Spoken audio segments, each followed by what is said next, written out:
10-15 kilometre आगे निकलने के बाद रेतीला इलाका शुरू हो गया। समंदर जहां से ज्यादा दूर नहीं था, सड़क पुख्ता थी और रास्ते में हमें कोई गाड़ी आती जाती ना मिली। दूर से मुझे एल्यूमिनियम का एक बुलबुला सा दिखाई दिया। ये एटॉमिक रिएक्टर का मखसूस गुंबद था। ये सफेद रंग की एक 2 मंजिला इमारत के ऊपर बना हुआ था। उसके अंदर बहुत से दफातर थे। एटॉमिक सेंटर की खास इमारतों के गिर्द खारदार तार की ऊंची बाड़ थी। उसके बाहर वसी इलाके में दायरे की शक्ल में कितनी ही एक मंजिला कोठियां थीं। इस सारे के सारे कॉम्प्लेक्स को कोई 30 फुट ऊंची खारदार बाड़ की दीवार ने घेरे में ले रखा था। कॉम्प्लेक्स के बाहर फौज की चौकी थी। मेन गेट बंद था। उसके बाहर 2 गुरखा फौजी स्टेन गन्ने लिए पहरा दे रहे थे। हमारी वैगन गेट पर रुक गई। एक गुरखा सिपाही ड्राइवर के पास आया। ड्राइवर का आईडी कार्ड देखकर गुरखे फौजी ने मेरा कार्ड भी देखा, फिर मेरी शक्ल गौर से देखी और दूसरे सिपाही को इशारा करके केबिन में जाकर फोन पर नंबर मिलाया तो गेट अपने आप खुलना शुरू हो गया। वैगन कॉम्प्लेक्स में दाखिल हो गई। मैंने एक एक चीज का जायजा लेना शुरू कर दिया। इस कॉम्प्लेक्स का कोई ब्लॉक ऐसा नहीं था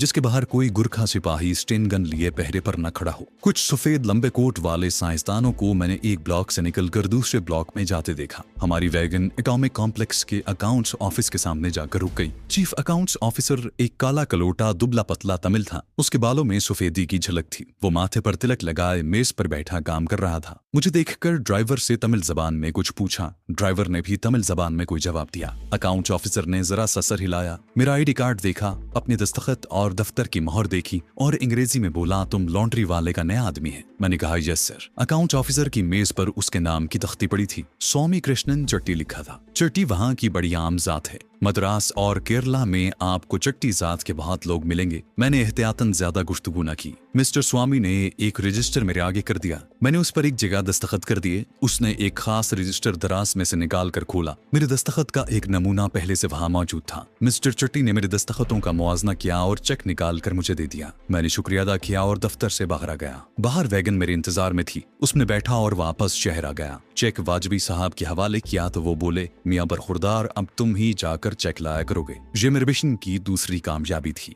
मई का महीना शुरू होते ही सख्त गर्मी पड़ने लगी। जून के इख्तिताम पर जबरदस्त बारिशें शुरू हो गईं। इस दौरान हर बार मैं ही चेक वसूल करने जाता रहा। मैंने अपनी चिकनी चुपड़ी बातों से अकाउंट्स ऑफिसर मिस्टर चट्टी से अच्छी खासी बेतकल्लुफी पैदा कर ली थी। एक बार मैं उसके घर उसकी बीवी के लिए सिल्क की साड़ी का तोहफा भी लेकर गया। मिस्टर चट्टी शहर की एक पुरानी बिल्डिंग के फ्लैट में अपनी बीवी और 4 बच्चों के साथ रहता था। कलील तनख्वाह में गुजारा मुश्किल से होता था। सिल्क की साड़ी देखकर उसकी बीवी की बातें खिल गईं। मिस्टर चट्टी पहले तो इतना कीमती तोहफा कबूल करने से इनकार करते रहे। फिर जब मैंने कहा कि मैं ये तोहफा अपनी बड़ी बहन जानी मिसेस चट्टी के लिए लाया हूं तो वो इनकार न कर सके। उसी रोज से मैंने उनकी बीवी को बहन कहना शुरू कर दिया। अब मैं हफ्ते में एक आध चक्कर उनके फ्लैट का जरूर लगाता। कभी उनकी बीवी के लिए चूड़ियां बुनते वगैरह ले जाता। मेरी इन हरकतों का लॉन्ड्री के मालिक वाजबी साहब को बस वाजबी सा ही इल्म था। अब मैंने अपने मंसूबे के तीसरे मरहले पर काम करना शुरू कर दिया। मिस्टर चट्टी पर अपने मुसलमान होने का असर कम करने के लिए मैंने हैदराबादी लिबास तर्क करके पतलून कमीज पहनना शुरू कर दी थी,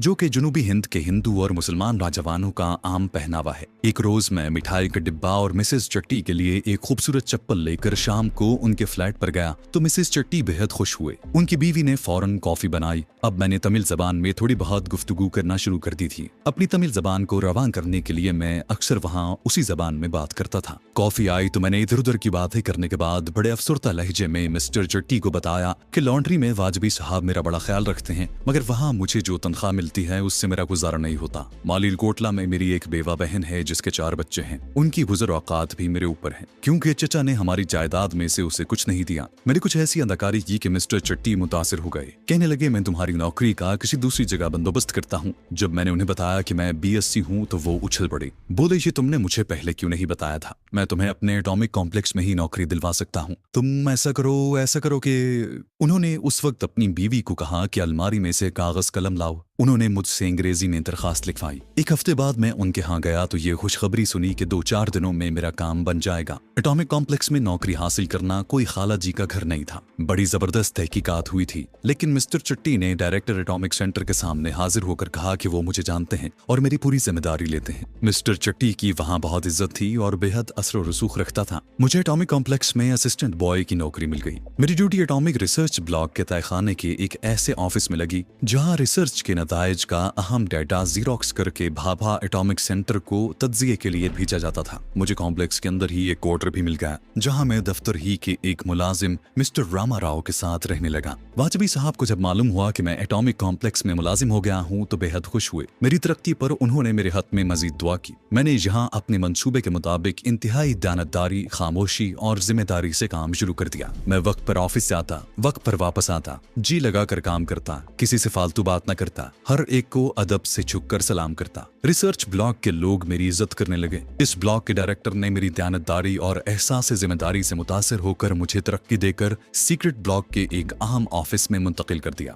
यहाँ भी मैं बड़ी जाफिशानी से काम करने लगा। ये दफ्तर भी ज़ेरे ज़मीन था। बहुत जल्द मुझे इल्म हो गया कि जिस कमरे में मैं काम करता हूँ उसके साथ वाले कमरे में फौलाद की 4 अलमारियां हैं जिनमें हाइड्रोजन बम ब्लास्ट के सिलसिले में एक अहम तरीन ब्लूप्रिंट को 4 हिस्सों में तकसीम करके रखा गया है और ये अलमारियां एक खास नंबर में लाने से खुलती हैं। इस ब्लूप्रिंट की मदद से यूरेनियम को इनरिच करके हाइड्रोजन ब्लास्ट के लिए तैयार किया जा रहा था। मैंने इस ब्लूप्रिंट को ज़ाया करने का फैसला कर लिया। उस सीक्रेट रूम में एक मद्रासी डॉक्टर की ड्यूटी लगी हुई थी जिसको 4 अलमारियों के सीक्रेट नंबर याद थे। बगैर उसकी इजाजत के किसी को उस कमरे में जाने की इजाजत नहीं थी। उस मद्रासी डॉक्टर की मदद के लिए वहाँ उसका एक असिस्टेंट मौजूद रहता था। उस असिस्टेंट का नाम समराथन था। मैंने उस पर अपनी चश्मे करम डाली। लंच के वक्त कैफेटेरिया में मैंने उसकी तरफ बढ़ना शुरू कर दिया। उससे दोस्ती शुरू कर दी। उससे फिल्मी अदाकारों की बातें करता। एक उसे कमीज का तोहफा भी दे दिया। समराथन मेरा दोस्त बन गया। अब हम कैफेटेरिया में इकट्ठे बैठकर दोपहर का खाना खाते। एक रोज मैं सुबह अपने क्वार्टर से ऑफिस आया तो V2 की एक गोली मेरी जेब में थी। लंच ब्रेक हुआ तो मैं कैफेटेरिया में आ गया। समराथन मेरा इंतजार कर रहा था। उसने अपना डिब्बा और मैंने अपना डिब्बा खोला। वो चावल और सब्जी लाया था। मैं भी चावल लाया था। मेरा क्वार्टर का साथी रामा राव बहुत अच्छा पका लेता था। मैं उसे पैसे दे देता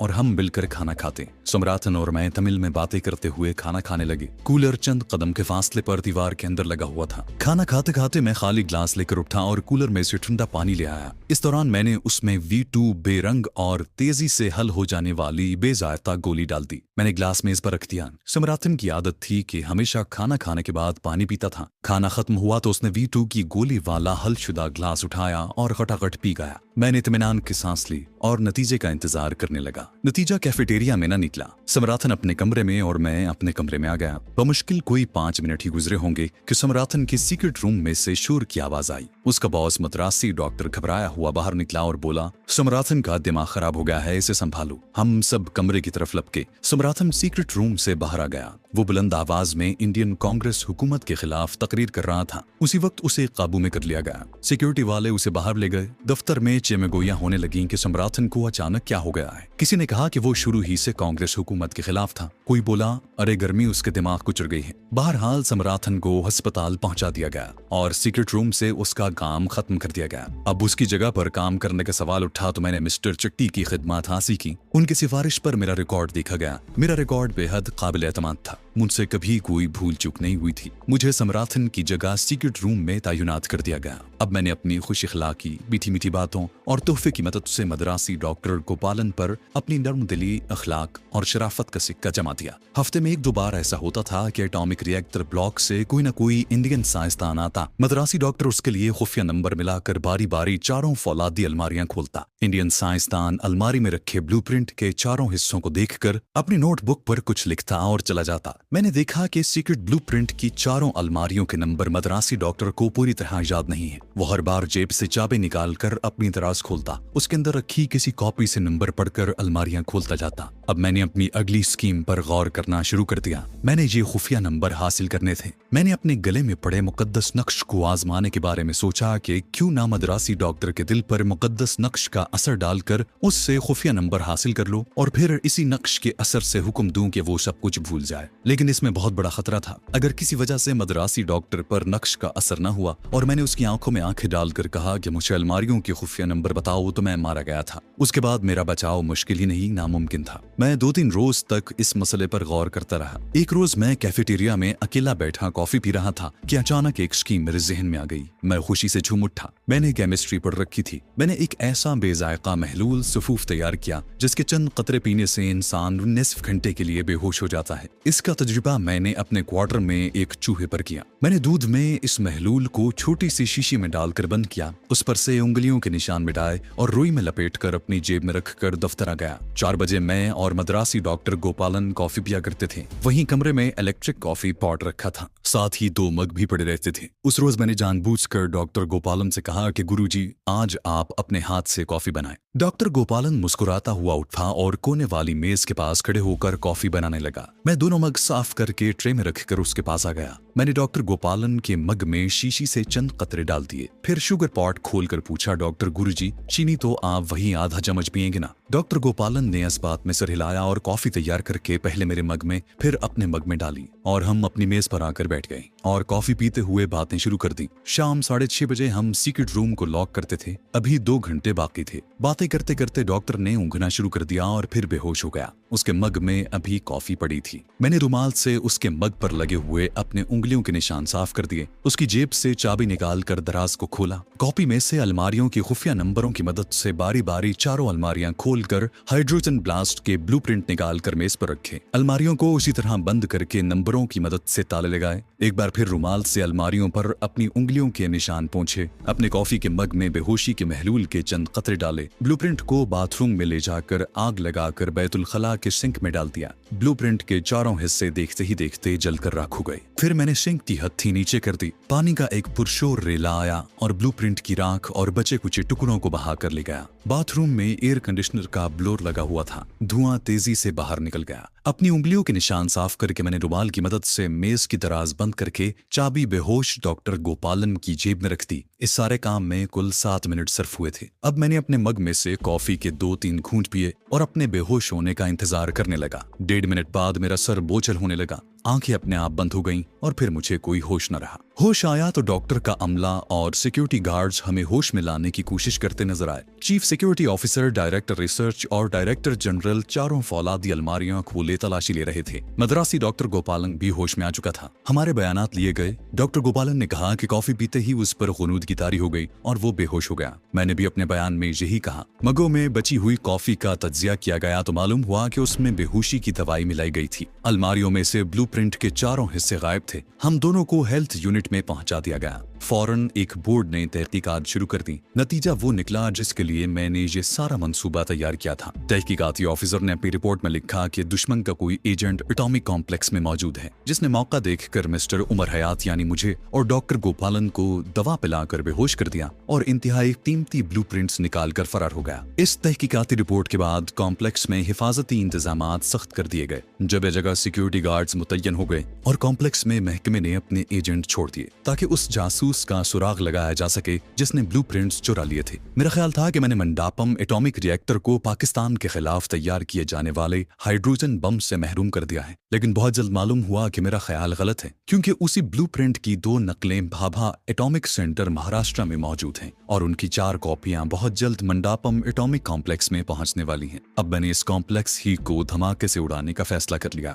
इंतजामिया ने मुझे और डॉक्टर गोपालन को सीक्रेट रूम से तब्दील कर दिया। मेरी खिदमात एडमिनिस्ट्रेशन वालों के हवाले कर दी गईं। इस दौरान मुझसे काफी पूछगिछ की गई थी, मगर मैंने वही बयान दिया जो डॉक्टर गोपालन दे चुका था कि हमें कुछ नहीं मालूम कि हमारे साथ क्या हुआ है। बस कॉफी के चंद घूंट पीते ही हम बेहोश हो गए। इस वाक़ये को 5वां दिन जा रहा था कि मैं अपने ऑफिस में काम में मसरूफ था। दोपहर के 5 बज रहे थे। हमें 6 बजे छुट्टी होती थी कि चपड़ासी ने आकर कहा कि मुझे डायरेक्टर रिसर्च ब्लॉक ने अपने ऑफिस में बुलाया है। मैं समझा कोई दफ्तरी काम होगा, शायद मेरी ड्यूटी एक बार फिर सिगरेट रूम में लगाई जा रही है। एहतियात के तौर पर मैंने अपनी कमीज का ऊपर का बटन खोल दिया, जिसके बाद मुझे गले में पड़ा हुआ मुकद्दस नक्श नजर आने लगा। मैं निहायत सुकून से डॉक्टर के कमरे में दाखिल हुआ ही था कि सामने बैठे हुए एक शनासा आदमी को देखकर मेरे पैरों तले से जमीन निकल गई। ये तिरुचिरापल्ली की मिलिट्री इंटेलिजेंस का वही आदमी था जो मुझे अंडरग्राउंड लेबोरेटरी में अपने चीफ से मिलवाने ले जाया करता था। उसने मुझे देखते ही पहचान लिया और उसके मुंह से बेख्तियार तमिल जबान में निकला, तुम। मेरा कुदरती रद्द अमल वही था जो मैंने किया। दिल में कलिमा तैयबा पढ़कर मैंने सीने पर लटकते मुकद्दस नक्श पर एक नजर डाली और फिर उस शख्स की आंखों में आंखें डालकर दिल में दोहराया, तुम मुझे जानते हो, मैं तिरुचिरापल्ली में तुम्हारा दोस्त था। डायरेक्टर ने एजेंट की तरफ देखकर पूछा, आप इसे जानते हैं क्या? एजेंट के दिल की काया पलट चुकी थी। वो नक्श के ज़ेर असर था और खाली खाली सी नजरों से मेरी तरफ देखते हुए लड़खड़ाती जबान में बोला, हाँ मैं इसे जानता हूँ, ये तिरुचिरापल्ली में मेरा दोस्त था। मैं अभी तक तिरुचिरापल्ली के एजेंट की आंखों में आंखें डाले हुए था। मैंने एक बार फिर उसे मुखातिब करके दिल में दोहराया, इसके बाद तुम मुझे भूल जाओगे। डायरेक्टर ने मेरी तरफ इशारा करके कहा, तुम जा सकते हो। मैं कमरे से बाहर निकल आया। ये एक नई मुसीबत आ गई थी। अगरचे वक्ती तौर पर मैंने उससे छुटकारा पा लिया था, लेकिन उससे किसी वक्त भी दोबारा सामना हो सकता था। अब मैं कहाँ मुकद्दस नक्श को इस्तेमाल करूं? वो कहीं न कहीं मुझे पहचान लेगा और भांडा फूट जाएगा। दफ्तर बंद होने में अभी पौन घंटा बाकी था।